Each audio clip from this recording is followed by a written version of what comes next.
नमस्कार विद्यार्थ्यांनो. सरासरी टॉपिकवरचे उदाहरण आहे बघा. पहिलं गणित समजून घेऊया. काय दिले काय दिले.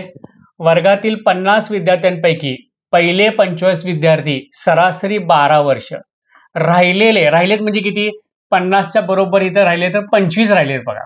विद्यार्थी सरासरी वय किती आहे, 18 वर्ष असल्यास एकूण विद्यार्थ्यांचे सरासरी वय किती.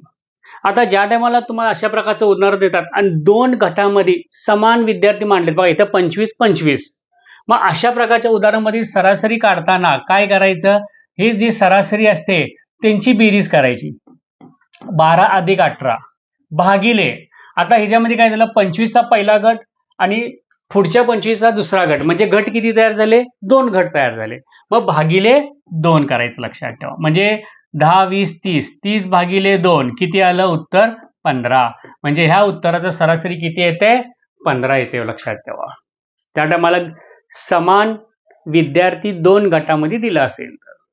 अशा अनेक प्रकारची उदाहरणं तुम्हाला सोडवायची असेल तर आमचं यूट्यूब चॅनल लाईक करा, सबस्क्राईब करा, शेअर करा. अनेक प्रकारची उदाहरणं आम्ही दररोज त्याच्यामध्ये अपलोड करत असतो. त्याच वेळेला एकाड एक दिवस आमच्याकडे नवीन आम्ही मोफत लेक्चर्स ऑर्गनाईज केलेत, प्रत्येक गणित आणि बुद्धिमत्ता हे दोन्ही टॉपिकवरती. तुम्हाला अनेक प्रकारची उदाहरणं तिथं सापडतील. त्याचबरोबर जाता जाता हे एक बघून घ्या, सध्या आमच्याकडं फाउंडेशन बॅचेस सुद्धा चालू आहेत. ज्यांना याचा लाभ घ्यायचा असेल खाली दिलेल्या नंबरवरती कॉन्टॅक्ट करा आणि त्याचा लाभ घ्या.